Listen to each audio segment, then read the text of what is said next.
সরকার আমাদের দিকে তো একটু তাকায়ও না, কিছু করেও না।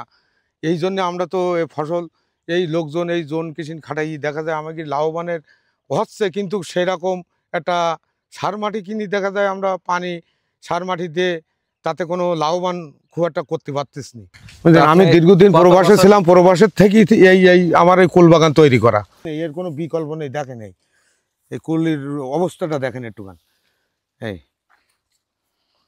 দেখেন এই ডাল মনে করেন আমি ধরার লাইন নেই, ভেঙে যাবে।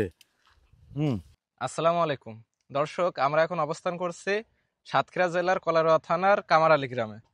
তো এখন আমরা একটি কুল বাগানে আছি, আর কুল বাগানের মালিকের সাথে কথা বলবো তারা কিভাবে এই কুলগুলো চাষ করছেন এবং তাদের এই কুল চাষ করে কি লাভ হচ্ছে কি লস হচ্ছে সেই বিষয়গুলো জানার চেষ্টা করব। তো চলুন আমরা সরাসরি মালিকের সাথে কথা বলি। আমার বাড়ি কামারআলী, যুগিখালী গ্রাম, কামারআলী গ্রাম, কলারোয়া থানা।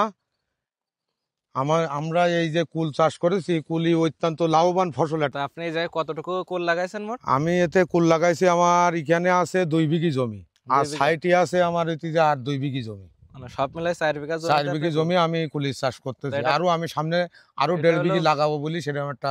কোন জাতের কুল এটা? এটা হইতেছে ফাই আপেল আর বল আপেল। বল আপেল, হ্যাঁ, ফাই আপেল আর ওই বল আপেল। দেখেন এই গাছে দেখেন সব কিভাবে, এ তো আমার 3 চালান 4 চালান এরকম ভাঙাই গেছে। আর মানে এখন দেখেন এই চালান আরো ভাঙাই গেছে, আমার এই 3-4 চালান ভাঙাই গেছে। দেখেন এই আমার এই গাছের এ তো ফল সব অনেক বড় সাইজে। এখন এই আবার একটু ওই সার দিতে হবে, পানি দিতে হবে এই কুলে। আর ওই ক্যারেটে দেখেন আপনারা। তার মানে আপনি বলতে চাচ্ছেন কুল চাষ করে লাভ আছে, কিন্তু সার মাটির যে দাম, দামের সাথে দামের সাথে সরকার যদি আমাদের দিকে একটু খেয়াল করতো তাহলে আপনার আরো চাষি আর কি এগুলো আরো আমরা লাভবান হতাম। এতে একটা লাভবান ফসল। তা যদি সরকার আমাদের দিকে একটু তাকায় তাহলে আমরা মনে হয় আরো আগে যেতে পারবো, সামনে আরো 10 বিঘি কি 5 বিঘি লাগাই এতে লাভবান হতে পারবো। আচ্ছা, আমি দীর্ঘদিন প্রবাসে ছিলাম, প্রবাসের থেকেই এই এই আমার এই কুল বাগান তৈরি করা। আচ্ছা, কোন দেশে ছিলেন? আমি মালয়েশিয়া ছিলাম। মালয়েশিয়া। আরে কুল বাগান করেছেন কত বছর হবে? কুল বছর 3 বছর করেছি। 3 বছর। একবারও কি লস গেছে না? আমার লস হয়নি কোনোবার। এর থেকে তো এবছর লস, সামনের বার এর থেকে লাভবান হইলাম। গত বছর 2 বিঘিতে গত বছর আমি প্রায় 7 লক্ষ টাকা বেশি। 2 বিঘা জমি থেকে 7 লক্ষ টাকার লাভ হয়েছে। আচ্ছা, তো এই এলাকায় কি আপনি একা করেন না আরো অনেকে করে? আমরা এই মাঠটা সবাই আমরা এই চাষ করি এখন। সব কুল। হ্যাঁ, আস্তে আস্তে আরো সামনে বেশি হবে। আগে তো এই এলাকায় মনে হয় ধান চাষ করতো না? হ্যাঁ, এই আমার এবই ধান চাষ করতাম আমরা সবাই। এখন সব এই কুলের দিকে হ্যাঁ, সব কুলের দিকে আমরা কুল চাষ করি। এখন আপনাদের একটা দাবি, যদি সরকার সার মাটির দাম কম করে তাহলে আরো ভালোভাবে চাষ করতে। হ্যাঁ, ভালোভাবে চাষ করতে পারবো আমরা। আরে কুলের যে দাম, এই দাম ভালো পাচ্ছেন? দাম আমি এখন বলতেছি 120 টাকা 10 টাকাতে বেচা শুরু করে পাইকারি। হ্যাঁ, পাইকারি 110 টাকা 20 টাকা বেচা শুরু করে। আরো এখন কি, এখন সামনে আর কত হবে কি না হবে, তো উঠালাবা করে বাজার। হ্যাঁ, কাঁচামালের জিনিস যেরকম। সুপ্রিয় দর্শক, আমরা এতক্ষণ কথা বলছিলাম এই যে কুল বাগানের মালিকের সঙ্গে। তার সাথে কথা বলে আমরা যা বুঝলাম, কুল চাষ করে প্রচুর পরিমাণ লাভ, কিন্তু এক জায়গায় যে বেঁধে যাচ্ছে সেটা হলো সার মাটির যে পরিমাণ দাম, এই দামের সাথে আর কি পেরে উঠছে না। তো সরকারের কাছে তারা আবেদন করছে সার মাটির যে দাম আছে, কীটনাশকের যে দাম আছে, এই দামটা যদি আরো একটু কমায় নিয়ে আসে তাহলে আরো চাষ করে কৃষকরা বেশি লাভবান হবে। তো প্রিয় দর্শক, আপনারা যারা এই কুল চাষ করতে চাচ্ছেন তারা নির্ভয়ে কুল চাষ করতে পারেন, কারণ কুল চাষ করে প্রচুর পরিমাণে লাভ আছে নাকি? হ্যাঁ, প্রচুর পরিমাণে লাভ আছে, কিন্তু করতে পারলে বুঝি শুনি করতে পারলে ভালো করলে। হ্যাঁ, ভালো এর ট্রিটমেন্ট করতে পারলে ভালো ভালো মানে সার মাটি দিতে পারলে এতে একটা লাভবান ফসলে। আর এর চারা লাগানোর কি কোনো নিয়ম আছে? এর চারা লাগাইতে হবে, ছোট চারা এরকম বিক্রি করে যারা চারা দেয়, তাই কাছে আমরা 16 টাকা 18 টাকা 20 টাকা পিস কিনে নিয়ে আসি, আনি তারপর আমরা লাগাই। মানে লাইন করে লাগাই, সহাত অন্তর লাগাই, এমনি সহাত অমনি সহাত, মানে 2 সাইড থেকে 6 হাতের মাঝখানে। হ্যাঁ, 6 হাত মাঝখানে একটা করে চারা আমরা লাইন সোজা করে দড়ি। এগুলো তো ডাল কেটে দেয়া লাগে। হ্যাঁ, এই কুল শেষে আমরা ডাল কেটে দেবো সব। আচ্ছা, আবার ওর থেকে আবার এই সার মাটি দেবো, সব গাছের গোড়া কুপাবো, কুপাই সার মাটি দেবো, দিলে পানি দেবো, দিলে আবার মনে করো ওই ইয়ে হবে, আবার সামনের বছর আসবে।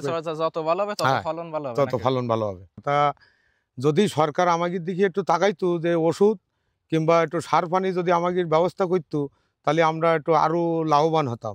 আর এতে আমরা অন্য অন্য ফসলের থেকে একটা লাভজনক ফসল।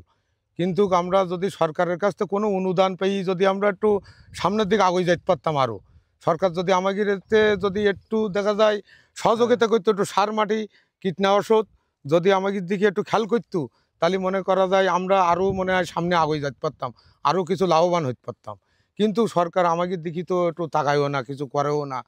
এই জন্যে আমরা তো এ ফসল এই লোকজন এই জোন কৃষি খাটাই দেখা যায় আমাদের লাভবানের হচ্ছে, কিন্তু সেরকম একটা সার মাটি কিনি দেখা যায় আমরা পানি সার মাটি দিয়ে তাতে কোনো লাভবান খুব একটা করতে পারতেছি না। এখন যদি সরকার অত্যন্ত সারের দাম সরকার যদি আমাদের দিকে একটু তাকাইতো, তাহলে মনে হয় আমরা একটু লাভবান হতাম। তা আপনারা সবাই এই কুলির চাষে আগুয়ে আসেন, কুলির চাষ করেন। কুলির চাষ করি দেখা যায় একটা লাভবান ফসল। এ যদি করা হয় তো মনে হয় আমার ধান চালিয়েছে কি এতে মনে হয় ভালো লাভবান ফসলে এই যে ফসলটা, এই ফসলটা যদি সেইভাবে বুঝি করা হয় তো ফসলটা মনে হয় অত্যন্ত লাভবান ফসল। আপনারা সবাই আগুয়ে আসেন, আইসি এই ফসলটা করার চেষ্টা করেন। কি পরিমাণ কুল হয়েছে আপনি এবার একটু দেখেন, আমার এই গাছে দেখেন, হ্যাঁ একটু কুলটা দেখেন, এই কি পরিমাণে এটা হচ্ছে বল কুল। এই দেখেন কি পরিমাণে কুল হয়েছে। এটা হলো বল কুল না? এই গাছে মোটে না হলে এতে 15-10 কেজি কুল আছে এতে। হ্যাঁ না, এই ডালে ডালের কথা বলিস, আমি গাছের কথা বলিনি। এতে কয়েক মন কুল আছে এতে এই গাছটা না? এরকম প্রতিটা গাছে আপনি তাকাই দেখেন, এর কোনো বিকল্প নেই। দেখেন এই কুলির অবস্থাটা দেখেন একটুখান, এই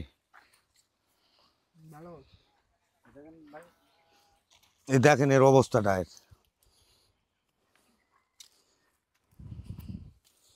প্রচুর পরিমাণে কুল না? হ্যাঁ প্রচুর পরিমাণে কুল। এর এর এর এবছর তো কুল হয়নি। আপনি এই ডালটা ধরে, আমি এই ডালটা ধরেন, এই ডালটা দেখেন, এতে আমি উঁচু করতে পারবো না, উঁচু করলে ডালটা ভেঙে যাবে, এত পরিমাণে কুল এতে দাঁড়াইছে। আর আপনি ওই গাছটা দেখেন, ওই গাছটা ভিডিও করেন, এটি আসেন। এটা কি জাতের? এটা হইতেছে আপেল কুল। আপেল কুল? এই দেখেন, ওটা আলাদা, ওটা হইতেছে ওই বল, ওটা হইতেছে বল, আর এটা হইতেছে আপেল। হ্যাঁ এটা আপেল কুল। এতে খুব একটা লাভবান ফসল যদি সরকার আমাদের দিকে একটু যদি খেয়াল করে, আমাদের চাষিকের দিকে। ওই যে ওই জায়গাটা হলো আছে। দেখেন এই ডাল মনে করেন আমি ধরার লাইন নেই, ভেঙে যাবে। দেখতেছেন আমি ধরার, আমি কোনো পজিশন ইয়ে করতে পারতেছি না।